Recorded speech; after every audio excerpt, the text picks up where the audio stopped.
মুআয ইবনে জাবাল রাদিয়াল্লাহু তাআলা আনহু রাসূল সাল্লাল্লাহু আলাইহি ওয়াসাল্লাম একবার ইমাম বানিয়ে পাঠালেন একটা এলাকায়। তো ওই এলাকার লোকেরা ছিল শ্রমজীবী সাহাবী, শ্রমজীবী। উট ব্যবহার করে সেখান থেকে কুয়া থেকে পানি নিয়ে খেজুর গাছের মধ্যে দিত। সারাদিন যখন কষ্ট করতো, হার্ড ওয়ার্কিং করতো, বিকেলে ক্লান্ত হয়ে পড়তো। তো উনি মাগরিবের নামাজে সূরা বাকারা দিয়ে একবার তেলাওয়াত শুরু করলেন। সূরা বাকারা কোরআনের সবচেয়ে ছোট সূরা নাকি? সবচাইতে বড়। তো উনি যখন বাকারা দিয়ে নামাজ শুরু করলেন, এক শ্রমজীবী সাহাবী এসে আর কন্টিনিউ করতে পারছেন না, এত লম্বা কেরাত কিভাবে পারবেন, তো ক্লান্ত শ্রান্ত পরিশ্রান্ত। উনি রেগে নামাজ ছেড়ে দিয়ে একা একা নামাজ পড়ে রাসূল সাল্লাল্লাহু আলাইহি ওয়াসাল্লামের কাছে যে অভিযোগ করলেন, নালিশ করলেন। বললেন, ইয়া রাসূলুল্লাহ, দেখেন এমন একজনকে ইমাম করে আমাদের এলাকায় অ্যাসাইন করেছেন, উনি মাগরিবের নামাজে পড়তেছেন সূরা বাকারা, আর আমরা সবাই শ্রমজীবী কৃষিজীবী মানুষ। রাসূল সাল্লাল্লাহু আলাইহি ওয়াসাল্লাম রেগে গেলেন। মুআয ইবনে জাবালকে ডেকে বললেন, মুআয আফাতানুন আনতা ইয়া মুআয, তুমি কি ফিতনা ছড়াচ্ছ সমাজে? তোমাকে পাঠিয়েছি কমিউনিটির ইউনিটি ধরে রাখার জন্য। আফাতানুন আনতা ইয়া মুআয, হে মুআয, তুমি কি সাব্বিহ ইসমা রাব্বিকাল আ'লা এই সূরা পারো না? ওয়াশ-শামসি ওয়া দুহাহা এই সূরাটা পারো না? ওয়াদ-দুহা ওয়াল-লাইলি ইযা সাজা এটা মুখস্থ নাই? এই ছোট ছোট সূরাগুলো থাকতে তুমি বাকারা দিয়ে পড়তে গেলা কেন? সুবহানাল্লাহ, সুবহানাল্লাহ, আল্লাহু আকবার। দেখেন ইসলাম কতটা ফ্লেক্সিবিলিটিতে বিশ্বাসী। সহজ সহজ করে ইসলাম সবকিছু উপস্থাপন করে। এজন্য নন মুসলিমরা যখন দেখে যে ইসলামের মধ্যে ফ্লেক্সিবিলিটি আছে, তারা ইসলামের প্রতি আকৃষ্ট হয়। আলহামদুলিল্লাহ। আচ্ছা বলেন তো, বিয়েতে মহারণা দেয়া কি? সবাই বলেন। একজন বলছে ফরজ। সবাই বলেন, বিয়েতে মহারণা দেয়া কি? ফরজ। ওয়া আতুন নিসা সাদাকাতিহিন্না নিহলা, সানন্দ চিত্তে স্বামীদেরকে আল্লাহ বলছেন তোমরা তোমাদের মহারণা ডৌরি দিয়ে দাও, দিতেই হবে। অনেকে এটা দেয় না, ঠিক না, দিয়ে দিতে হবে। তো দেয়া ফরজ। মহারণা দেওয়ার মতো অর্থ এক সাহাবীর নাই। এক সাহাবী বলেন, ইয়া রাসূলুল্লাহ, বিয়ে করব, মহারণা আছে? নাই। তো না থাকলে বিয়ে করবা কি করে? এখন যাকে পছন্দ করছে ওই নারীকে জিজ্ঞেস করতেছে, তুমি কি কোরআন পারো?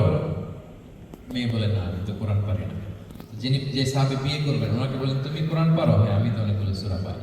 তখন রাসূল সাল্লাল্লাহু আলাইহি ওয়াসাল্লাম ওই কন্যাকে, মেয়েকে ডেকে বলল যে তুমি তো সূরা পারো না, তোমার হবু হাজবেন্ড অনেকগুলো কোরআনের সূরা পারে, তো তোমাকে তোমার স্বামী প্রতিদিন কিছু না কিছু সূরা মুখস্থ করাই দিবে, এটাই হয়ে যাবে তোমার বিয়ের মোহর। তাহলে বলেন তো, সহজ না কঠিন? ওযু করে নামাজ পড়া কি? ফরজ। সবাই বলুন, ফরজ। ফরজ। কিন্তু ধরেন ওযুর পানি নেই, তায়াম্মুম করে পড়লেও কবুল করবে কে? আল্লাহ। আল কিয়াম ফিস সালাত, দাঁড়িয়ে নামাজ পড়া কি? ফরজ। ফরজ।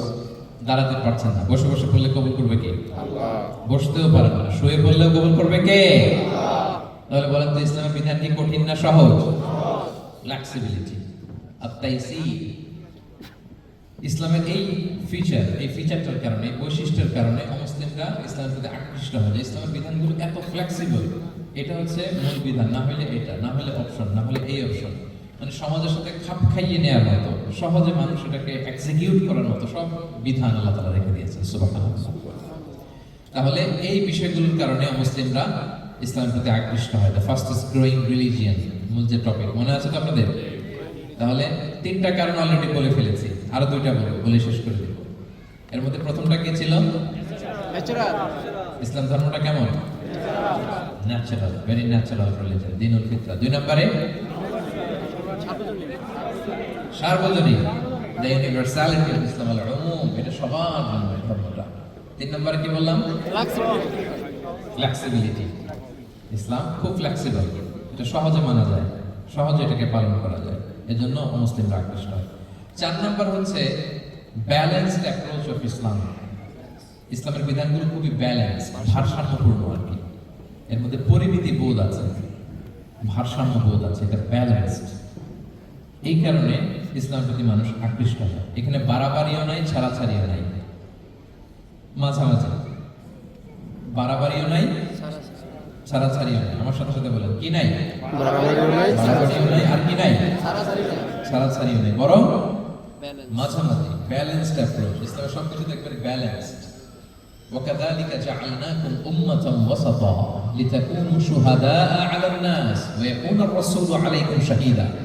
অনুরূপভাবে আমি তোমাদেরকে ব্যালেন্স জাতি বা মধ্যমপন্থী জাতি হিসেবে তোমাদেরকে পৃথিবীতে প্রেরণ করেছি, যাতে করে তোমরা অন্য জাতির উপর সাক্ষী হতে পারো আর নবী হতে পারেন তোমাদের উপর সাক্ষী। তাহলে আমাদের ধর্মটা খুবই ভারসাম্যপূর্ণ, খুবই কি ভারসাম্যপূর্ণ, বাড়াবাড়িও নাই, ছাড়াছাড়িও নাই। দেখেন, বিশ্বাসীদের বৈশিষ্ট্যের কথা বলতে যে আল্লাহ তাআলা বলেছেন ওয়াল্লাযীনা ইযা আনফাকু লাম ইউসরিফু ওয়া লাম ইয়াকতুরু ওয়া কানা বাইনা যালিকা কাওয়ামা।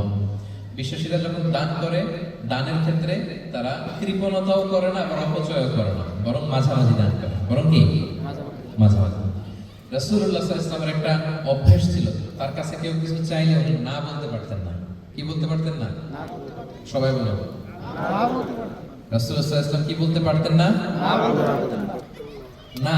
কেউ কিছু চাইবে আর উনি না বলবেন, এই না ওনার ডিকশনারিতে নাই, না বলতে জানতেন না। একবার রাসূল সাল্লাল্লাহু আলাইহি ওয়াসাল্লামের মাত্র একটা মাত্র জামা, কয়টা জামা? একটা। এক ফরিয়া দিয়ে এসে রাসূল সাল্লাল্লাহু আলাইহি ওয়াসাল্লামকে বললেন, ইয়া রাসূলুল্লাহ, আমাকে একটা জামা দিন, আমি বস্ত্র নিই। তো রহমতের নবী কি আর করবেন, যেহেতু না বলতে জানেন না, কাউকে ফিরিয়ে দিতে জানেন না, নিজের জামাটাই খুলে দিয়ে দিলেন। সুবহানাল্লাহ। এখন ওনার গায়ে তো জামা নেই, আছে? উনি জামাহীন অবস্থায় ঘরে বসে আছেন। আল্লাহ তাআলা আয়াত নাযিল করলেন ওয়াল্লাযীনা ইযা আনফাকু লাম ইউসরিফু ওয়া লাম ইয়াকতুরু ওয়া কানা বাইনা যালিকা কাওয়ামা। বিশ্বাসীরা যখন দান করে, তারা কৃপণতাও করে না, আবার বাড়াবাড়িও করে না, মাঝামাঝি থাকে, মধ্যম পন্থা। মানে বুঝাতে চাইলেন, আল্লাহ তাআলা এই কথা দিয়ে বুঝাতে চাইলেন, নবী হে, জামা যদি দুটো থাকতো তাহলে না হয় একটা দিতেন, দুটো যদি থাকতো একটা দিতেন। ছিল কয়টা? একটাই। এটাই যখন দিয়ে দিয়েছেন, এখন আপনি পড়বেন কি? সুবহানাল্লাহ। ভারসাম্য শিখান। তাহলে ইসলাম হচ্ছে ভারসাম্যের ধর্ম, ব্যালেন্সড রিলিজিয়ন, বাড়াবাড়িও নাই, ছাড়াছাড়িও নাই। সাহাবাদের মনের মধ্যে একবার কৌতূহল জাগলো যে রাসূল সাল্লাল্লাহু আলাইহি ওয়াসাল্লাম রাত্রিবেলা কি আমল করে, দিনের বেলা কি আমল করে, ওনার ব্যক্তিগত আমলগুলো কেমন একটু দেখে আসি। তো ওনার খোঁজ লাগালেন, খোঁজ লাগিয়ে যা পেলেন তাদের খুব একটা মনোভূত হলো না। ওনারা ভাবলেন যে রাসূল সাল্লাল্লাহু আলাইহি ওয়াসাল্লাম হয়তো আরো বেশি আমল করে, কিন্তু ওনাদের কাছে মনে হলো যে কিছুটা বোধহয় কমই হয়ে যাচ্ছে। একজন বলল, আরে রাসূল সাল্লাল্লাহু আলাইহি ওয়াসাল্লাম তো আগের পরের সব গুনাহ মাফ, গফিরা লাহু মা তাকাদ্দামা মিন যামবিহি ওয়া মা তাআখার। ওনার তো কোনো গুনাহই নাই, এই আমল ওনার জন্য ঠিক আছে, আমাদের জন্য ঠিক না, আমাদের আরো বাড়াই করতে হবে। তো কি করা যায়? এই চিন্তা থেকে আর একজন বলে যে তাইলে একটা কাজ করি, আমি আর এখন থেকে রাতে ঘুমাবো না, সারা রাত তাহাজ্জুদ করবো। সারা রাত কি করবো? আরেকজন বলে তাহলে আমি কালকে থেকে যে নফল রোজা রাখা শুরু করবো, জীবনেও মরার আগের দিন পর্যন্ত আর রোজা বাঁধবো না, খালি রোজা চলতেই থাকবে। দুজন তো দুইটা নিয়ে নিছে। আরেকজন কি করবে? আরেকজন বলে তোরা যা করছস, আমি এক কাজ করি, আমি আর আমার স্ত্রীর কাছে যাব, সন্ন্যাসী হয়ে গেলাম, আর বউদের কাছে যাব না, সন্ন্যাসী জীবন, খালি আল্লাহ বলবো, ইবাদত, জিকির, আজকার, দোয়া, দুরূদ পড়তে পড়তে জীবন শেষ করে দেব। তিনজন তিনটা নিয়ে নেয়। এই কথা যখন রাসূলুল্লাহ সাল্লাল্লাহু আলাইহি ওয়াসাল্লাম তিনি শুনলেন, তিনি অপছন্দ করলেন। তিনি বললেন, মা বালু আকওয়ামিন ইয়াকুলুনা কাযা ওয়া কাযা। তোমাদের কি হলো? ডাকলেন, সমাবেশ করে বলেন, এই নাম ধরে বলতেন না। তিনি কিভাবে মানুষকে কারেক্ট করতেন, দেখেন, সংশোধন করতেন। এই তুমি নাকি এটা বলছো, দাঁড়াও আব্দুল্লাহ, এই আব্দুর রহমান তুমি দাঁড়াও, এই আব্দুল করিম, তিনজনে তিন খারাপ কাজ করছে। এইভাবে সংশোধন করতেন না, কারণ নাম ধরে দাঁড় করালে তারা তো অন্যদের সামনে অপদস্থ হবে। কি বলে, ঠিক কিনা? নাম না ধরে তাদের কাজ নিয়ে বললেন যে মা বালু আকওয়ামিন ইয়াফআলুনা কাযা ওয়া কাযা, মা বালু আকওয়ামিন ইয়াকুলুনা কাযা ওয়া কাযা। আচ্ছা, তোমাদের মধ্যে কয়েকজন নাকি এই কাজের ঘোষণা দিছে, তোমাদের মধ্যে কয়েকজন। তাহলে যেই তিনজন দিছে এরা তো বুঝে ফেলছে যেগুলো আমাদের কি বলতেছে, ঠিক কিনা বলেন? আর বাকিরাও সতর্ক হয়ে গেল। এবার রাসূল সাল্লাল্লাহু আলাইহি ওয়াসাল্লাম বললেন, না, তোমাদের এই কাজটা ঠিক হয়নি। ইন্নী লা আখশাকুম লিল্লাহি ওয়া আতকাকুম লাহু। তোমাদের মধ্যে আমি নবী সবচেয়ে বেশি আল্লাহকে ভয় করি, আমি সবচেয়ে বড় মুত্তাকি। কই, আমি তো রাতে ঘুমাই আবার তাহাজ্জুদ করি, কিছু সময় ঘুমাই কিছু সময় তাহাজ্জুদ করি। এই ভারসাম্য রেখে জীবন চালাতে আমার তো তাকওয়ার কোনো ক্ষতি হয় না। আমি তো স্ত্রীদের সাথে মিশি, আমার তো কোনো সমস্যা হয় না। আমি মাঝে মাঝে নফল রোজা রাখি সোম বৃহস্পতি, বাকি দিনগুলোতে দিনের বেলা আমি খাই। কই, এই ভারসাম্যপূর্ণ জীবন আচরণে আমি নবী হয়ে তো আমার কোনো সমস্যা হয় না, তোমাদের তো সমস্যা কোথায়? সুবহানাল্লাহ।